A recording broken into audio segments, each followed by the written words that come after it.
नमस्कार।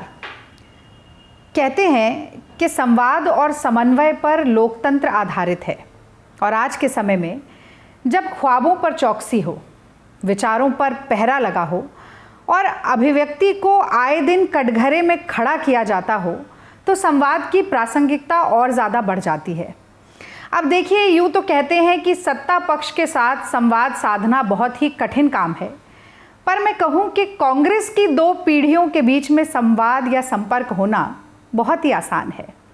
तो हमने सोचा कि क्यों ना एक कार्यक्रम आप लोगों के लिए बनाया जाए, कुछ इस तरह रचा जाए कि कांग्रेस की दो पीढ़ियां बैठकर कुछ ज्वलंत मुद्दों पर, कुछ दिलचस्प विषयों पर अपनी राय साझा करें, एक दूसरे से बातचीत करें, चर्चा करें, ताकि कुछ नई पुरानी यादें ताज़ा हों, कुछ खट्टी मीठी यादें ताज़ा हों और एक नया विमर्श निकल कर आए।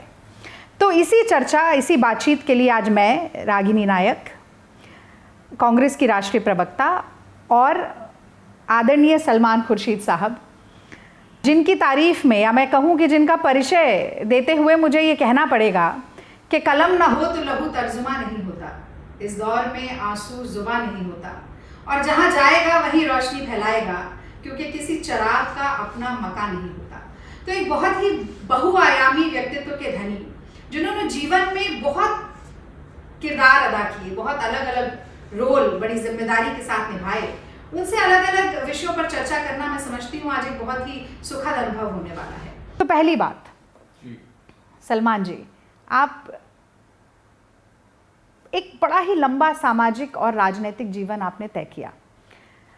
शुरू करते हैं आपके स्कूल से, जहां आप हेड बॉय रहे, क्रिकेट टीम के कप्तान रहे, फिर दिल्ली यूनिवर्सिटी के सेंट स्टीफन कॉलेज से ऑक्सफोर्ड तक का सफ़र तय किया, और सिर्फ पढ़ा ही नहीं, ट्रिनिटी कॉलेज में पढ़ाया भी। वापस बुलाए गए, और बताएं किस काम के लिए बुलाए गए, कि इंदिरा गांधी जी के प्राइम मिनिस्टर्स ऑफिस में आप कार्यरत रहे, और वही शायद उसके बाद आपने सोचा कि अब अपनी प्रैक्टिस शुरू की जाए, और फिर उसके बाद भी एक लंबी कहानी है, आप उत्तर प्रदेश कांग्रेस कमेटी के अध्यक्ष रहे, आप नरसिम्हा राव सरकार में MOS कॉमर्स रहे, आपने देश के कानून मंत्रालय और विदेश मंत्रालय को बखूबी निभाया, संभाला। एक समय था जब आप खुद युवा पीढ़ी का प्रतिनिधित्व कर रहे थे, and now you belong to the older generation of the Congress party. तो नई और पुरानी पीढ़ी के बीच का संबंध, उनका तारतम्य आप कैसे देखते हैं, और ये जानते हुए that the only constant thing in the world is change, और शायद परिवर्तन संसार का नियम है, एक जनरेशनल शिफ्ट कितनी अनिवार्य है, और क्या वो हमेशा से जनरेशनल शिफ्ट बहुत स्मूथ रही है? देखिए, बड़ा मार्मिक करने वाली ये एक गाथा का आपने विवरण कर दिया। मैं जब मैं आया, राजनीति में आया या सार्वजनिक जीवन में आया, तो उस समय एक बहुत महत्वपूर्ण कदम मेरा जो था मिस हो चुका था। अच्छा। वो महत्वपूर्ण जो कदम है, वो जो स्टूडेंट पॉलिटिक्स होती है, जो युवा नेतृत्व जहाँ मिलता है, जहाँ उभरता है, वहाँ मुझे राजनीति करने का कोई अवसर नहीं प्राप्त हुआ। सेंट स्टीफन कॉलेज में मैंने एक चुनाव लड़ा था, प्रेसिडेंट का चुनाव लड़ा था, उसकी कुछ परिस्थितियाँ थी और वो चुनाव में नहीं जीत पाया, क्योंकि वहाँ रेजिडेंट्स वर्सेस नॉन रेजिडेंट्स का एक बिखराव होता है। एक आज भी है, मुझे लगता है शायद आज भी है। लेकिन पहली दफ़ा मुझे वो अनुभव हुआ कि जब भी आप कहीं किसी क्षेत्र में या किसी भी लेवल पर आप चुनाव लड़ते हैं, तो वहाँ पहले से एक नाकाबंदी होती है, जिससे विवश होकर लोग वही करते हैं जो होता चला आ रहा है। और कभी कभी एक कोई व्यक्ति ऐसा आता है जो उसको भलांग कर, उसको तोड़कर एक नई व्यवस्था पैदा करता है। लेकिन उस वक्त सेंट स्टीफेंस कॉलेज में ये नहीं हो पाया था। उसके बाद मैं ऑक्सफोर्ड गया। ऑक्सफोर्ड में मुझे अपने काम करने में बड़ी रुचि थी, मुझे बहुत आनंद आया रिसर्च काम में, और मैं कभी कभी ये सोचता था कि मैं अब ऑक्सफोर्ड से शायद वापस नहीं लौटूंगा। अगर भारत से इतना मुझे लगाव ना होता, घर से लगाव ना होता, तो मैं फिर ऑक्सफोर्ड नहीं रहता।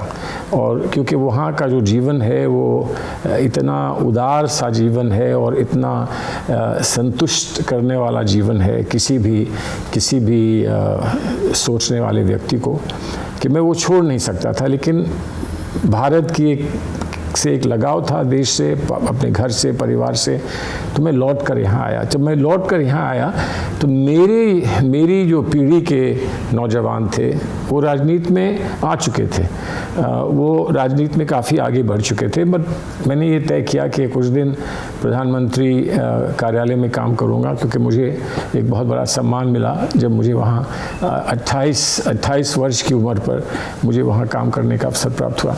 फिर मैं सुप्रीम कोर्ट में गया। सुप्रीम कोर्ट के बाद पहला चुनाव लड़ने का मौका मिला। राजीव जी ने मुझे बुलाकर टिकट दिया। और सच्ची बात यह है कि जिस दिन मुझे मेरे चेंबर से डीपी सिंह और आर के गर्ग का चेंबर था जहां मैं काम करता था, वहां से मुझे संदेश प्राप्त हुआ वहां कि राजीव जी ने बुलाया है, प्रधानमंत्री ने बुलाया है। और मैं गया उनसे मिलने के लिए, तो मेरे पास उस समय खादी के कपड़े तक नहीं थे। आप सुनिए, तो अब मैंने कहा कि मैं उनसे कैसे मिलूं, तो मैंने अपने पिताजी के वार्डरोब में देखा कि कोई उनकी बुशर्ट, खादी की बुशर्ट हो या कुछ मैं उसको पहन सकूं। तो एक मिल गई, वो मैंने पहनकर मैं राजीव जी के यहाँ पहुँचा। तो वहाँ जब बैठा था मैं उनसे मिलने के लिए बाहर बैठा था उनके एंटी रूम में, तो मैंने ये देखा कि मेरी जेब जो है, यहाँ की जेब वो मिसिंग है, जेब निकल चुकी थी, उधड़ चुकी थी, वो निकल चुकी थी। तो उसको मैं ऐसे याद रखता हूँ कि वो पता नहीं उन्होंने देखा होगा कि नहीं देखा होगा। बहरहाल उनसे छोटी सी चर्चा हुई। उन्होंने कहा कि हम आप चाहते हैं कि तुम लड़ो, चुनाव लड़ो, और मैंने हामी भरी, लेकिन ये कहा कि मुझे मालूम नहीं कि चुनाव कैसे लड़ा जाएगा, और वो सच्ची बात थी। तो उन्होंने कहा कि नहीं, कोई बात नहीं, मैं आऊँगा, हम लोग लड़ाएंगे चुनाव। और फिर मुझे बाहर आकर ये लगा कि उन्होंने ये देखा होगा कि इसकी तो जेब ही नहीं है, तो ये कहीं कुछ रख क्या पाएगा अपनी जेब में। बहरहाल उसके बाद चुनाव हुआ, 6000 वोट से मैं हार गया। उन्होंने फिर मुझे बुलाया और कहा क्या हुआ, तो मैंने कहा साहब 6000 से हार गया। उन्होंने कहा वो 6000 तो कुछ नहीं होते हैं। और 18 महीने बाद फिर से चुनाव हुआ, उसमें मुझे जीतने का अवसर मिला, लेकिन वो नहीं रहे। मुझे सबसे बड़ा दुख इस बात का था कि जिस दिन उनको मेरे कैंपेन में आना था फर्रुखाबाद में, उसके एक दिन पहले वो हमसे छीन लिए गए। और उसके बाद चुनाव लड़ने का मन नहीं था। चुनाव स्थगित हुआ 10-12 रोज़ के लिए, और मैं फर्रुखाबाद छोड़ के दिल्ली आ गया था। चुनाव लड़ने का मन नहीं होता था, क्योंकि जिस दिन उनका देहांत हुआ, उस दिन एक बहुत बड़ी आंधी आई थी जिसमें सारे पोस्टर्स हमारे उड़ गए थे, कहीं कोई निशान नहीं बचा था चुनाव का। और जो मन में एक ठेस थी, एक दर्द था, एक पीड़ा थी कि अब लड़ेंगे तो किसके लिए लड़ेंगे। तो दिल्ली से वापस फर्रुखाबाद जाना ऐसा लगता नहीं था कि संभव होगा कि मैं जा पाऊँगा, लेकिन वापस लौटा, चुनाव लड़ा, जीत गया। और जीतने के बाद फिर सरकार में आ गया। मुझे पता भी नहीं चला कि मैं कहाँ से कहाँ पहुँच गया और कैसे पहुँच गया। मैं एमपी की शपथ लेने से पहले सरकार का मंत्री बन चुका था, लेकिन मुझे कुछ आइडिया नहीं था कि आखिर क्या करना होता है और कैसे करना होता है। और सब कुछ फिर धीरे सीखते गए, देखते गए, लोगों से संपर्क किया, लोगों से संबंध बना। तो मेरी पीढ़ी के लोग जो पहले से राजनीति में आ चुके थे और जो संघर्ष से आए थे, जो स्टूडेंट पॉलिटिक्स से आए थे, उनसे फिर वहाँ दोस्ती हुई, संबंध बने। और तब से अब तक फिर लगातार एक गाथा है जो रुकती नहीं है। कभी खुशी, कभी गम, दोनों ही देखने को मिला। गम ज़्यादा देखने को मिला, खुशी कम देखने को मिली। लेकिन मैं जब पूरे अपने मार्ग का अगर एक बार फिर से अपनी आँखों को दौड़ाकर देखने का प्रयास करूं, तो ये लगेगा कि बहुत जल्दी सब कुछ हो गया। पलक झपकते सब कुछ हो गया। बहुत कुछ करने को मिला, बहुत कुछ सीखा, बहुत कुछ देखा, लेकिन बहुत जल्दी चला गया सब कुछ। जब आप स्कूल में थे सोचते थे कि बड़ा होकर मुझे बनना है, तो वो क्या छवि होती थी, क्या बनना, मतलब स्वतः ही स्कूल में देखिए सच्ची बात यह है कि जिस स्कूल में मैं था तो मैं बहुत कुछ बनना चाहता था। मैं मेरे पिताजी मुझे कहते थे, अब्बू कहते थे कि सबसे पहले तुमने ये कहा था कि तुम एक इंजन ड्राइवर बनना चाहते हो, ट्रेन के ड्राइवर बनना चाहते हो। लेकिन जो मुझे याद है वो ये था कि मैं एयरफोर्स का पायलट बनना चाहता था। अच्छा। सबसे पहले, और एयरफोर्स के पायलट के बाद मैं ये चाहता था कि किसी अच्छी यूनिवर्सिटी से मुझे डिग्री मिल सके, और अंत में मैं कहीं ना कहीं राजनीति में अपने आप को देखता था। और मैं डिबेटिंग करने में, कभी कभी शीशे के सामने खड़े होकर आदमी कुछ रचना बनाता है कि अगर मैं राजनीति में होऊंगा तो मैं क्या कहूँगा, कैसे कहूँगा। ये वो ज़माना था जब हमने बचपन में पंडित जी को देखा था। राजीव जी जो थे उस समय पूरे विश्व को प्रभावित कर रहे थे, और नौजवान थे और पूरे विश्व को प्रभावित कर रहे थे। उधर जॉन कैनेडी को देखा था। जॉन कैनेडी के अलावा जब यूनिवर्सिटी में थे तो चे गेवारा का बहुत प्रचार हुआ करता था और चर्चा हुआ करती थी। और इनफैक्ट पहले साल में बीए के पहले वर्ष में एक प्ले हुआ था सेंट स्टीफेंस कॉलेज में, जो कपिल सिब्बल जी ने डायरेक्ट किया था। वो डायरेक्टर थे, वो आए थे लॉ फैकल्टी से वापस लौट कर आए थे प्ले को डायरेक्ट करने के लिए। यूनिवर्सिटी यूनियन का प्ले था, कॉलेज यूनियन का प्ले था, और वो चे के बारे में था। और उसमें मैं एक गवर्नमेंट एजेंट था जिसने चे को मारा था। लेकिन बहरहाल सहानुभूति तो चे के साथ थी। और चे का उस वक्त बड़े बड़े लाल पोस्टर्स चे के लगा करते थे। तो आज भी है वो, स्टार के साथ तो आज भी है। तो और फिर मुझे यूनिवर्सिटी में सबसे पहले किससे दोस्ती हुई? मेरी सबसे पहले दोस्ती मेरी अपनी क्लास में सफ्तर हाशमी से हुई थी। मुझे नहीं मालूम था कि ये क्रांतिकारी है, लेकिन उसके साथ बैठकर जब भी बात हुआ करती थी तो ये अवश्य लगता था कि ये कुछ और लोगों से अलग है। अब वो क्या अलग है, कितना अलग है, लेकिन बहुत सारी चीज़ें हैं जिन पर हमको बड़ा विश्वास था, जिन पर वो प्रश्न चिन्ह लगाया करता था। सत्याग्रह पर वो प्रश्न चिन्ह लगाता था। पीसफुल एजिटेशन को वो कहता था कि इससे कहीं कुछ नहीं होगा, तुम लोग सब बंधे हुए हो, तुम लोग सब बंधुआ मजदूर हो। क्योंकि वो एक क्रांतिकारी, उसका एक विज़न था। मुझे नहीं मालूम था कि एक दिन बढ़कर उस बेचारे के साथ ऐसा होगा जैसा हुआ, और कि वो एक कई जनरेशन्स के लिए एक प्रेरणा स्रोत बन जाएगा। क्योंकि बात पीएमओ की भी हुई, आपने एक लेख लिखा था 2009 में, द वीक में वो छपा, जिसमें आपने लिखा कि इंदिरा जी नए विचारों का बहुत स्वागत करती थी और नए लोगों को मौका देती थी। और जैसा हम सब जानते हैं आपके बारे में कि डॉक्टर अर्जुन सिंह गुप्ता ने आपको बुलाया, जो कि इकोनॉमिक एडवाइज़र थे इंदिरा जी के। आप आए, फिर आप उस लेख में ये भी लिखते हैं कि जो उस समय की ब्यूरोक्रेसी थी वो बड़े कड़े नियम कायदे वाली थी, आप नए थे। और जैसा कि वो उस गाने में भी है कि हम हैं नए, अंदाज क्यों हो पुराना, तो आपका कुछ अंदाज नया था, निराला था, और जो रिजिडिटी थी उसको आपने थोड़ा तोड़ने की कोशिश भी की वहाँ पर, जिसको इंदिरा जी ने सपोर्ट भी किया, उसको अप्रिशिएट भी किया, करती थी। देखिए तो जो एक इंदिरा जी की छवि है, एक आयरन फिस्टेड अप्रोच वाली, उसके बिल्कुल ही विपरीत आपके जो विचार थे कि ऐसा नहीं है, वो नई चीज़ ऐसी। देखिए वो अब किसी विषय पर उनकी आयरन फिस्टेड और स्टील वुमन वाली जो छवि थी, वो कारगर होती होगी और रही होगी, और उसको आज तक लोगों का समर्थन प्राप्त है। लेकिन एक ह्यूमन एलिमेंट था। देखिए जो असल कॉम्बिनेशन था इंदिरा जी में, वो ये था एक अजीब सा अपनापन, जो कहीं किसी के घर की बड़ी महिला के साथ होता है। अच्छा। कोई माँ हो, कहीं नानी हो, दादी हो, चाची हो, वो था उनमें। और दूसरी तरफ एक ये लार्जर देन लाइफ उनकी जो एक इमेज थी, उनकी जो छवि थी, पर दोनों बहुत अच्छी तरह इंटीग्रेटेड थी।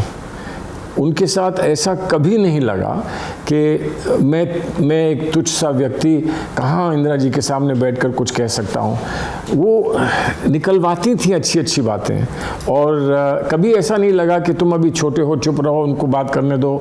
लेकिन तब भी इन सब चीज़ों के बावजूद मुझे ऐसा लगा कि यहाँ जो भी होगा वो बहुत धीमी गति से होगा, और यहाँ मैं कब तक रह पाऊँगा। और इसलिए एक दिन मैंने जाके अर्जुन सेन गुप्ता से कहा कि मुझे जाने दीजिए, मुझे प्रैक्टिस पे जाने दीजिए, मुझे सुप्रीम कोर्ट जाने दीजिए। मैं यहाँ मुझे यहाँ घुटन इस बात की होती है कि मैं ऑक्सफर्ड से आया हूँ। ऑक्सफर्ड में आपको किसी को कुछ जवाब नहीं देना होता है, और यहाँ पर एक सिस्टम तो है ना, एक फाइल का सिस्टम है, एक प्रोटोकॉल का सिस्टम है, एक लाइन का सिस्टम है। वो सब ऑक्सफर्ड में मुझे उसका कहीं दूर दूर तक कोई अनुभव नहीं था, ना कोई अंदाज़ा था, और ना ही उसकी कोई ट्रेनिंग थी। तो यहाँ मुझे ऐसा लगता था कि मुझसे junior deputy secretaries, under secretaries इतना कुछ समझते हैं, जानते हैं, फाइल वर्क जानते हैं, यहाँ पर किस तरह से संवाद होता है वो जानते हैं। मैं तो बिल्कुल नहीं जानता था, मुझे तो सिर्फ ऑक्सफर्ड के जो ट्यूटोरियल्स हैं उनका संवाद याद था। तो इसलिए मुझे ऐसा लगता था कि मुझे यहाँ से निकलना होगा। लेकिन एक बात मैं आपको यहाँ रोकता हूँ, ये आपने सारे प्रश्न मेरे जीवन के बारे में पूछ लिए। मेरा जीवन गुजर गया है, बहुत कुछ गुजर गया है, और जिस तरह से आपने उसको डिस्क्राइब किया तो कहीं ऐसा ना लोगों को लगे कि एक आखिरी पड़ाव पर हम लोग पहुँचे हैं।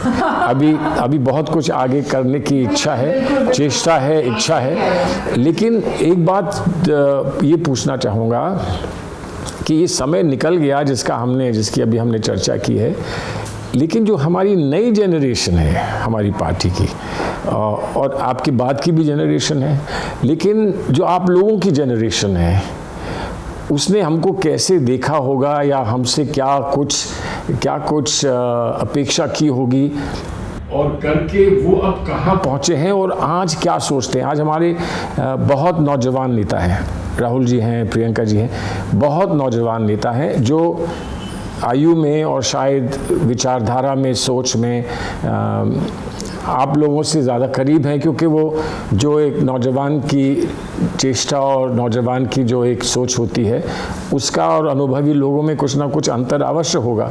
तो थोड़ा सा इस पर क्यों ना बात करें कि आप लोग हमें कैसे देखते हैं। देखिए, मैं अपनी बात करूं तो जहां से आपने छोड़ा था वहीं से शुरुआत करती हूं। आपने कहा कि आपने जो मिस किया, मैं कहूँगी वहीं से मेरी शुरुआत हुई। वो छात्र राजनीति थी, छात्र जीवन। और मुझे ऐसा लगता है कि किसी भी नौजवान व्यक्ति के लिए सबसे पहली सामाजिक चेतना और राजनीतिक गतिशीलता उसे यूनिवर्सिटी या कॉलेज में ही मिलती है, क्योंकि स्कूल में एक बहुत ही प्रोटेक्टेड एनवायरनमेंट रहता है। आपका एक पर्टिकुलर सिलेबस है, वो पढ़िए, एग्ज़ाम पास कीजिए। पर एक जो कैंपस लाइफ में जो एक्सपोजर आपको मिलता है वो आपको स्टूडेंट एक्टिविज्म के साथ साथ सोशल रिस्पॉन्सिबिलिटी की तरफ भी ले जाता है, और बहुत सी नई चीज़ सीखने को मिलती हैं। उस समय में जब मैं छात्र राजनीति में रही करीब 10 साल, दिल्ली विश्वविद्यालय छात्र संघ की अध्यक्ष भी बनी, तब 3 लोगों ने मुझे सबसे ज़्यादा प्रभावित किया जो समय समय पर NSUI के इंचार्ज रहे। एक ऑस्कर फर्नांडिस जी थे, एक अशोक गहलोत जी थे, और एक मुकुल वासनिक जी थे। और तीनों लोगों ने एक बात सिखाई जो सिर्फ मुझे नहीं, उस समय के NSUI यूथ कांग्रेस के तमाम सैकड़ों हज़ारों लोग जो आज निकल के कोई MP है, कोई मिनिस्टर है, कोई MLA है, अलग अलग जगह पर कांग्रेस का नेतृत्व कर रहे हैं। उन्होंने कहा कि 2-3 चीज़ें समझना बहुत ज़रूरी है। पहली बात ये कि आप जिसका भी प्रतिनिधित्व कर रहे हैं उस व्यक्ति के अधिकार सर्वोपरि हैं, और अगर उन अधिकारों का हनन होता है तो आपको भले ही अपनी ही सरकार के खिलाफ क्यों ना बोलना पड़े, आवाज़ ज़रूर उठानी चाहिए। ऐसे समय में मैं आपको एक छोटा सा उदाहरण भी देती हूँ कि मेट्रो नई 2005 में शुरू हुई थी दिल्ली में। तब बहुत ये डिमांड थी स्टूडेंट्स की कि मेट्रो पास भी शुरू किया जाए। दिल्ली सरकार, जब शीला जी उस वक्त मुख्यमंत्री थी, उनका कहना था कि एक बार अगर पास सिस्टम शुरू हो जाता है तो हर चीज़ को सब्सिडाइज करना पड़ता है, फिर जो रेवेन्यू जनरेट होना चाहिए वो नहीं हो सकता है वो। लेकिन हमने कई बार एजिटेशन की, बहुत बार प्रोटेस्ट की। हम NSUI कांग्रेस का विंग है, हमारी मुख्यमंत्री थी, लेकिन हमने कहा कि नहीं, छात्र चाहते हैं तो ऐसा हो। वो पहली सीख थी, वो मुझे लगता है आज भी लाजमी है। आपने सफदर हाशमी की बात की, उस समय जब हम NSQI में थे हमें अनहद के ट्रेनिंग कैंप्स में ले जाया जाता था। वहाँ पे राम पुनियानी बताते थे कि धर्मनिरपेक्षता क्या होती है, गौहर रज़ा हमसे गवाते थे कि ऊंची है परवाज़ हमारी, ऊंची है परवाज़। और विचारधाराओं में फ़र्क क्या है, हम क्यों कांग्रेसी हैं, हम संघी क्यों नहीं हैं, या हम लेफ्ट से क्यों अलग हैं, ये जो अवधारणा है ये वहाँ मुझे लगता है कि वहाँ से हमें वो सीख मिली जो आज भी काम आती है। लेकिन मेरे बाद की जो जनरेशन है, आप कह रहे हैं जो अब 15 साल बाद जो NSQI के यूथ कांग्रेस के लड़के लड़कियाँ आ रहे हैं, मुझे लगता है कि वो विचारधारा से जुड़ाव कहीं ना कहीं कमज़ोर पड़ा है। ये समझना कि हम क्यों हैं, किस तरह अलग हैं, और हम जो भी हैं वो हम उन लोगों के लिए हैं जिनका हम प्रतिनिधित्व कर रहे हैं, वो भावना अगर कम हो जाती है तो मुझे लगता है कि आप राजनीति कर नहीं सकते। तो केवल यदि राजनीति ट्री प्लांटेशन या ब्लड डोनेशन ड्राइव तक सीमित रहेगी तो वो बहुत ज़्यादा जनसेवा वाली राजनीति। तो मैं एक बात पूछूं कि ये समस्या सिर्फ आप लोगों के लिए नहीं है, ये हमारे नई पीढ़ी के लिए नहीं है, ये समस्या हम लोगों के लिए भी है, जिनके लिए ये कहा जाए कि हम तो 20-30 साल के 40 साल के अनुभव के बाद इस स्थान पर पहुँचे हैं जहाँ हम आज हैं। सरकार में भी रहे, सरकार के बाहर भी रहे, विपक्ष की भूमिका भी अदा की, लेकिन क्या आप लोगों को आज वहाँ से जहाँ से आप लोगों की पीढ़ी खड़े होकर हमें देखती है, क्या उनको ऐसा लगता है कि हम घबरा गए हैं? क्या हमने जो मार्ग अपनाया था और जो हमको महात्मा गांधी, जवाहरलाल नेहरू, इंदिरा गांधी जी ने दिखाया था, कि उस मार्ग पे चलने में हम में कोई कोताही आ गई है? क्या वजह है कि हम आज की नौजवानों को वैसे इंस्पायर नहीं कर पा रहे हैं, प्रोत्साहित नहीं कर पा रहे हैं, जैसे इन तीन हमारे साथियों का आपने विवरण किया, उन्होंने आपको प्रोत्साहित किया था, या इंदिरा जी ने किया था, सोनिया जी ने किया था। आज हम में क्या कमी है कि हम आपको वैसे प्रोत्साहित नहीं कर पा रहे हैं? आपको क्या लगता है? नहीं, मुझे लगता है कि इसमें समय और काल परिस्थिति इन तीनों चीज़ों का बहुत योगदान होता है।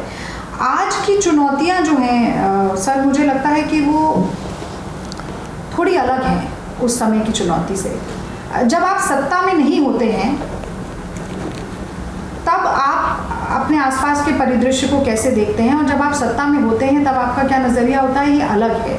मुझे लगता है जो मेरी जनरेशन है या मेरे बाद की जनरेशन है वो विपक्ष में रहकर काम कर रही है, और लगातार जब विपक्ष में रहकर अगर हार का मुंह देखना पड़ता है तो हौसला पस्त होता है। और मुझे लगता है कि कहीं ना कहीं आज ये जो द्वंद्व है, जो ये कहा जा रहा है कि does the Congress want to play a second fiddle to the communal politics of divisive politics of BJP and Sangh, तो एक ये जो डिलेमा आ गया है कि हम क्या करें, हम बार बार क्यों हार रहे हैं, क्या हम जिस विचारधारा की धुरी पे चल रहे थे वो गलत है, क्या हम इन जैसे हो जाएं तो हम शायद जीतने लगेंगे, या हम प्रो पुअर एजेंडा की इतनी बात करते हैं। हम सोनिया जी यूपीए 10 साल एक राइट्स बेस्ड रिजीम चलाया गया, उसके बाद भी हम हार गए। आरटीआई लेके आए, हम मनरेगा लेके आए, हम फूड सिक्योरिटी लेके आए, राइट टू एजुकेशन लेके आए, फिर भी हम हार गए। तो ऐसे समय में मुझे लगता है कि वो चुनौती आपने शायद उस वक्त ना देखी हो जब से आप राजनीति में आए हैं। तो वो समय काल परिस्थिति के हिसाब से आज की जो पीढ़ी है वो और ज़्यादा बुरे समय से गुजर। इसमें एक बात मैं आपको बताऊं, ये आपने सही कहा कि हमारे समय पे क्या चुनौतियां थीं, क्या परिस्थितियां थीं, और आप लोगों के समय में क्या चुनौतियां परिस्थितियां हैं। लेकिन मैंने जब प्रवेश किया राजनीति में तो ये सारी परिस्थितियां उत्तर प्रदेश में बिगड़ना शुरू हो गई थी। पहले चुनाव से लेकर, हम लोग चुनाव जीते, मैं 2 दफ़ा चुनाव जीता, लेकिन मेरे पहले चुनाव से लेकर जो 89 का था, तब से लेकर अभी 2014 में, उसके बाद 2019 में लगातार हमको उत्तर प्रदेश में ये मान के चलिए कि पराजय और पराजय से भी बदतर हमको उत्तर प्रदेश में देखने को मिला। बीच में मैं प्रदेश कांग्रेस का अध्यक्ष रहा, हम लोग 0 से 10 सीटों पर पहुंचे। उसके बाद मैं नहीं था अध्यक्ष, मैं वापस दिल्ली चला आया था। हम लोग बढ़कर 22 पर पहुंचे, जबकर और विपक्षी दल जिसमें बीजेपी वगैरह सबको आप ले लेते तो उनको इतनी बढ़त नहीं मिल पाई थी जितनी आज देखने को मिल रही है। तो पतन वहाँ से हमारा शुरू हुआ था, उत्तर प्रदेश से शुरू हुआ था। और मेरा ये मानना है आज भी कि हमारे नेतागण जब भी हमको फिर से पकड़ के खड़ा कर पाएंगे और हम लोग उनको सहयोग देने के लिए अपने पाँव पर फिर से खड़े हो पाएंगे, तो कहीं ना कहीं उसका आरंभ, उसकी शुरुआत हमको करना होगा तो उत्तर प्रदेश से करना होगा। बिना उत्तर प्रदेश के हम भारत में अपना वो वर्चस्व नहीं बना पाएंगे जो हमने पहले कभी देखा है, और उसको बनाने की आवश्यकता है। इस देश को अगर बचाना है तो उसको बनाने की आवश्यकता है। लेकिन कहीं ना कहीं अलग अलग पीढ़ियों में समन्वय की आवश्यकता है। शायद कुछ बात थी जो हम नहीं समझ पाए, जो आप लोगों की पीढ़ी हमको समझाए। कुछ बात है जो आपकी पीढ़ी को हम नहीं बता पाए, जो अब बताने की आवश्यकता है। लेकिन कहीं ना कहीं जैसे आज हम यहाँ बैठे हैं, इस तरह से हमको बैठना होगा। बिल्कुल, आप ठीक। और एक बार नहीं, 1000 बार बैठना होगा, जब तक कि हम लोग सब ना समझ जाएं कि अब हमें क्या करना है। और ये हम लोगों का दायित्व बनता है, इस देश के प्रति ये हमारा दायित्व बनता है कि हम इकट्ठे होकर कुछ इस देश को करके दिखाएं। और करके दिखाएं का मतलब ये है कि एक बार फिर इस देश में हमें ये दृश्य ना देखना पड़े कि भूखे, नंगे, बेसहाय लोग सड़क पर इसलिए चल रहे हैं कि हमारी व्यवस्था जो है उसके बाहर हमने उनको रखा है। कहीं ना कहीं बाहर रहे हैं, छुपे हुए रहे हैं, हमने उनको देखा नहीं। आज सड़क पर वो आ गए तो हमारी ये मजबूरी है कि हम उनको देख रहे हैं। लेकिन कहीं अगर ऐसा है तो कहीं ये भी है कि वो लोग, मिडिल क्लास के लोग भी कहीं ना कहीं बेबस हैं, असहाय हैं, अपने बच्चों को अच्छे स्कूल में पढ़ा नहीं सकते, अपने बच्चों को अपने रोज़गार का प्रबंध नहीं कर सकते। तो कुछ ना कुछ कहीं बिगड़ा है। और मैं ये समझता हूँ, और इसको नौजवान कैसे देखें, कि हमने बहुत दूर तक सोशलिज्म को, समाजवाद को ढकेल दिया। इस देश को समाजवाद से, इंदिरा जी की सोशलिज्म से बहुत कुछ मिला है। और अभी हम शायद उतने तैयार नहीं हुए थे एक फ्री इकोनॉमी के लिए जितना हम लोगों को मजबूरी में शायद हमको अपनाना पड़ा। कहीं ना कहीं जो मॉडल बनाया था डॉक्टर मनमोहन सिंह के समय बना था, मुझे एक अपॉर्चुनिटी मिली थी उनके साथ काम करने के लिए, जो सोनिया जी ने जो नेशनल एडवाइजरी काउंसिल में जिसका परिप्रेक्ष्य समझाने की कोशिश की थी पार्टी को, कि राइट्स बेस्ड एंटाइटलमेंट, एम्पावरमेंट हमारे मुल्क में हम लोग कैसे करेंगे। और जिसका विरोध किया आज की जो उस समय उसने इस बीजेपी ने विरोध किया, बहुत सारी प्रदेश की सरकारों ने उसका विरोध किया, ये समझ के कि शायद हम पीछे की तरफ देख रहे हैं, हम आगे की तरफ नहीं देख रहे हैं।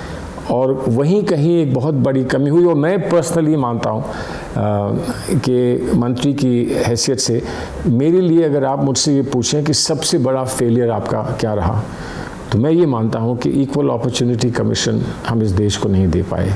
अगर वो हम देते तो एक पैराडाइम शिफ्ट इस मुल्क में होता कि हम लोगों को हिंदू, मुसलमान, बैकवर्ड, फॉरवर्ड और दलित की नज़र से ना देखते, हम उसको सिर्फ देखते कि इसको आगे बढ़ने का समान अवसर मिला है कि नहीं मिला है। और मैं उम्मीद करता हूँ कि आप लोग कभी अगली पीढ़ी आए, सरकार में आए, हमारी नई सरकार बने, बहुत समय बाद नहीं, जल्द बने हमारी सरकार, तो उसमें अगर एक बात की अपेक्षा मैं करूँगा आप लोगों से, तो इतनी ज़रूर करूँगा कि इक्वल अपॉर्चुनिटी कमीशन, सामान्य अफसर कमीशन अवश्य आप बनाएं। सर, मुझे लगता है ऐसा समय ज़रूर आएगा और जल्द ही आएगा। 2-3 चीज़ें यहाँ पर जो आपके ही वक्तव्य से बातें निकल कर आई हैं। पहली चीज़ तो ये, आपने कहा कि सोशलिज्म, और आपने कहा कि समाजवाद, आपने कहा कि कहीं ना कहीं संवेदना के स्तर पर लोगों से जुड़कर पॉलिसी बनाई जाए, ऐसे पॉलिसी इंटरवेंशन हो। मुझे लगता है कि पॉलिसी के अलावा आइडियोलॉजी बहुत ज़्यादा महत्वपूर्ण है। आपको लगता है कि जो एक आइडियोलॉजिकल स्टैंड कांग्रेस का रहा है या आप लोगों के समय पर रहा, उससे हम कहीं ना कहीं खिसकते गए, और ये भी एक बड़ा कारण है कि कांग्रेस पार्टी दुविधा में नज़र आती है। हम किसी चीज़ पर डटकर खड़े नहीं हो पाते, कोई स्टैंड नहीं ले पाते। और मतलब हालांकि ये भी कहा जाता है कि जो सेंट्रिस्ट पार्टीज होती हैं उनके साथ ये डिलेमा लगा रहता है। पर ये बहुत अच्छा प्रश्न है। एक चीज़ मैं और जोड़ूंगी सर, नेहरू जी ने 1936 में बॉम्बे क्रॉनिकल में एक आर्टिकल लिखा था जिसमें उन्होंने कहा कि bye lowering your standards even if you win an election, that doesn't count. You have to adhere to the principles and the ideals, whatever the consequences. उस तरीके की राजनीति अब क्या उसकी कोई? देखिए, नेहरू जी जैसा ही व्यक्ति ये कह भी सकता था। हम लोग ये कहें तो हम तो बिल्कुल नकार दिए जाएंगे। ये एक विडंबना है हमारे लिए, आज के समय में ये विडंबना है। लेकिन जो आइडियोलॉजी की विचारधारा की आपने बात की, मैं ये मानता हूँ कि हम अक्सर इस बात को भूल जाते हैं कि आइडियोलॉजी अपनी जगह है, और आइडियोलॉजी जो है उसमें कुछ थोड़ा बहुत अंतर आ सकता है, लेकिन जो कोर आइडियोलॉजी होती है वो बदलती नहीं है, ना बदलनी चाहिए। लेकिन एक सामरिक नीति, एक स्ट्रैटेजी आइडियोलॉजी के साथ भी होती है। आज क्या हो गया है कि अगर हम सिर्फ आइडियोलॉजी की बात करें तो बहुत सारे उस आइडियोलॉजी के पहलू हैं जिसका शोषण करते हैं हमारे विरोधी। और जब मैं कहता हूँ हमारे विरोधी, तो उसमें भारतीय जनता पार्टी भी है और भी विभिन्न दल हैं जिन्होंने समय समय पर हमको ठेस पहुँचाई है। दिल्ली की बात अगर करें तो दिल्ली में हमको ठेस पहुँचाई, उत्तर प्रदेश में हमको ठेस पहुँचाई, असम में हमको ठेस पहुँचाई, बंगाल में हमको ठेस पहुँचाई। तो सिर्फ बीजेपी नहीं है, और अन्य दल भी हैं जिन्होंने हमारी आइडियोलॉजी के पहलुओं का शोषण किया और हम पे आरोप लगाए कि आप अपीजमेंट कर रहे हैं, आप सिर्फ अल्पसंख्यकों के लिए अपनी बात कहते हैं। तो एक वो जो व्यवस्था लोग बना रहे थे या वातावरण लोग बना रहे थे, और दूसरी ओर उसको कंटेन करने के लिए, उस पर अंकुश लगाने के लिए क्या सामरिक नीति होनी चाहिए, क्या स्ट्रैटेजी होनी चाहिए। लेकिन स्ट्रैटेजी लगाने में हम ये भूल ना जाएं कि हमारी आइडियोलॉजी क्या है। तो मैं उसका एक उदाहरण देता हूँ। बम्बई में जो राइट्स हुए थे, श्री कृष्णा कमीशन की रिपोर्ट आई थी, बड़ी अच्छी रिपोर्ट थी, और कमोबेश सब लोग जानते हैं कि राइट्स किसने कराए थे, क्यों कराए थे, उसका क्या लक्ष्य था और उसके परिणाम कैसे हुए, सब लोग जानते हैं। लेकिन बहुत लोग ऐसा कहते हैं कि चाहे वो बम्बई के राइट्स हों या वो गुजरात के राइट्स हों, आपने उतनी सख्ती से आप पेश नहीं आए और आपने जवाबदेही वैसे नहीं मांगी जैसे आपको मांगनी चाहिए थी। ऐसा लोग हम पे आरोप लगाते हैं। मेरा ये मानना है कि वो इसलिए नहीं था कि कहीं आइडियोलॉजी हमारी फीकी पड़ गई थी, वो सिर्फ इसलिए था कि ह्यूमन एक्सपीरियंस में आगे बढ़ना होता है। आपको पुराने घाव लेकर बैठ जाने में आगे बढ़ने का अवसर नहीं मिलता। तो कहीं ना कहीं रेकन्सिलिएशन, कहीं ना कहीं पुरानी बात भूलकर कहीं ना कहीं आगे बढ़ने का प्रयास करें, ताकि वो दरार हमेशा के लिए ना पड़ी रहे। एक जनरेशन को बिगाड़ने के बाद और एक जनरेशन को दुख देने के बाद वो लगातार एक जनरेशन के बाद दूसरी जनरेशन, तीसरी जनरेशन तक वो दुख पहुंचाती रहे, ऐसा ना हो। साउथ अफ्रीका में मंडेला ने ऐसा किया था कि हमको कुछ भूलना भी होगा, तब हम आगे बढ़ सकेंगे। तो इसको अगर हम सही परिप्रेक्ष्य में समझ लें और हमारे वो लोग जो हमारे साथ थे और हमारी बात ना समझने की वजह से उन्होंने हमको छोड़ा, उत्तर प्रदेश में अपने प्रांत की बात कर रहा हूँ, अगर वो इसको अच्छी तरह समझ लें तो शायद हम एक बार फिर अपने रेनबो कोलिशन को ज़िंदा कर पाएंगे कि जब अलग अलग क्षेत्रों के और अलग अलग सोच के लोग लेकिन एक ही बंधन में बंधे हुए हों और वो हमारी आइडियोलॉजी का बंधन हो, तब शायद हमको आगे बढ़ने का एक अवसर मिलेगा। ये स्ट्रैटेजी की बात आपने की, पर if you look at the larger picture, मैं फिर से नेहरू को लेकर आऊँगी क्योंकि जब आप पुरानी पीढ़ी की बात करें तो नेहरू के बिना तो बेशक जब आइडिया ऑफ इंडिया ही जो है वो पूरा नेहरू के विचारों पर आधारित है जिसमें कांग्रेस पार्टी विश्वास रखती है, तो नेहरू खास तौर से ये बात कहते थे कि India is a composite country in many ways, in thoughts, in languages, in ways of life, in customs, tradition, so on and so fourth. And any attempt by the majority to impose itself on minority would lead to inner conflicts, which are as bad as outer conflicts. And then he goes on to say that if we will ever have a united India in the real sense, in the inner sense, then we have to work towards the psychological integration of the people. तो आपको लगता है कि ये psychological integration पिछले 70 साल में हुआ है, और यदि हुआ है तो अब कमज़ोर पड़ रहा है, और आगे होने के लिए क्या करना होगा? क्या सिर्फ कांग्रेस ही जिम्मेदार है या फिर ये विभिन्न राजनीतिक दलों की भी जिम्मेदारी है? हम भारतीय जनता पार्टी और संघ को छोड़ भी दें अगर, क्योंकि उनका मूल मंत्र ही पितृभूमि और पुण्यभूमि की बात करता है, तो वो तो सबका साथ सबका विकास सिर्फ नारे के लिए इस्तेमाल करते हैं, उसमें कुछ असलियत तो है। तो ये साइकोलॉजिकल इंटीग्रेशन क्या बला है, कैसे होगा? देखिए, मैं ये मानता हूँ कि साइकोलॉजिकल इंटीग्रेशन हुआ है और हमने देखा है। मैंने पार्टीशन के बाद के जो हालात थे वो स्वयं नहीं देखे, लेकिन उसके बारे में घर के लोगों से सुना है, बहुत पास से उसका अनुभव किया है कि जो उन लोगों की बातें थी उसको मैंने घर में सुना, या फिर पुस्तकों में पढ़ा है जो पार्टीशन के आफ्टरमाथ की जो सिचुएशन थी, दिल्ली कैसा रहा होगा 1947 में और आज का दिल्ली क्या है, ये सब देखने को मिला। हमें बाबरी मस्जिद के विध्वंस के समय इस देश में क्या वातावरण था वो देखने को मिला, लेकिन हर बार और बार ऐसा लगा कि चाहे वो 84 के राइट्स हों, इंदिरा जी के असैसिनेशन के बाद के, या वो बम्बई के 93 के राइट्स हों जो कि बाबरी मस्जिद के विध्वंस के बाद हुए, कहीं ना कहीं लोग उनसे अपने आप को ऊपर उठाकर फिर से वापस जुड़ते थे। मैंने दिल्ली के बहुत सारे छोटे छोटे राइट्स देखे जब मैं नौजवान था, तो जामा मस्जिद के और बल्ली मारान के आसपास राइट्स देखे।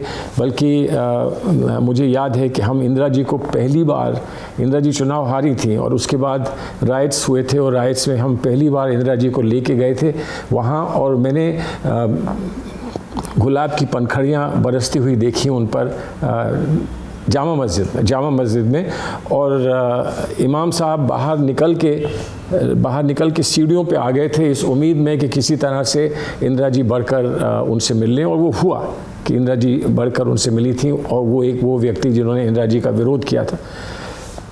तो वो देखा कि बिल्कुल बटे हुए मोहल्ले 10 दिन, 20 दिन, 1 महीने बाद फिर मिल जाते थे, फिर लोग वैसे जीते थे जैसे वो सदियों से जी रहे थे। ये बार देखा, इसको बम्बई में देखा, इसको गुजरात में मैंने इतनी करीब से नहीं देखा, लेकिन मैंने उत्तर प्रदेश में जगह जगह इस बात को देखा। तो लोग फिर से आ जाएंगे। Do you believe the essential social fabric of this country is secular? I'm absolutely 100% convinced it is secular. But at what time, किस समय पर किसका दायित्व बढ़ जाता है,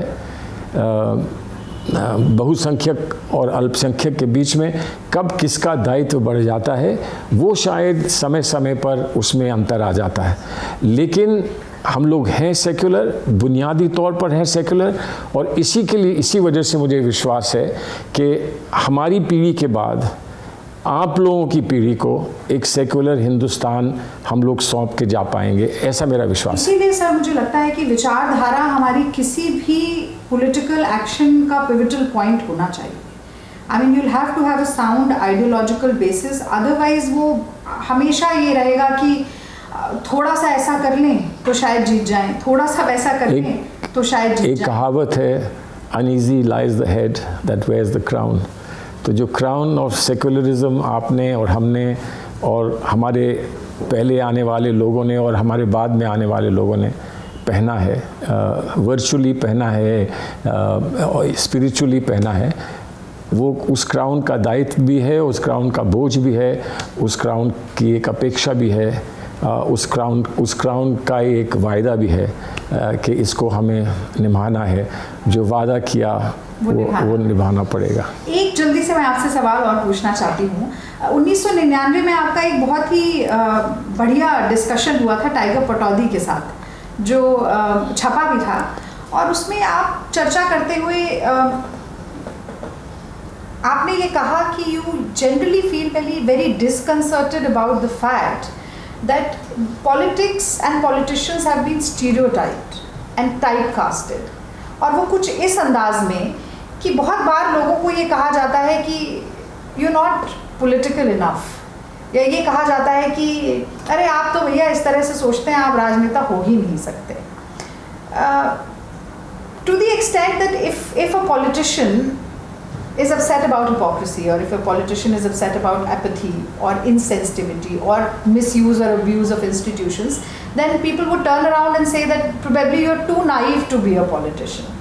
ऐसा ही कुछ अभी देखने को मिला जब सागरिका घोष ने राहुल जी से कहा, मतलब एक ट्वीट किया और ये बोला कि Rahul ji, why don't you remain the decent and humane person that you are and leave the party to be led by some smart and canny politician.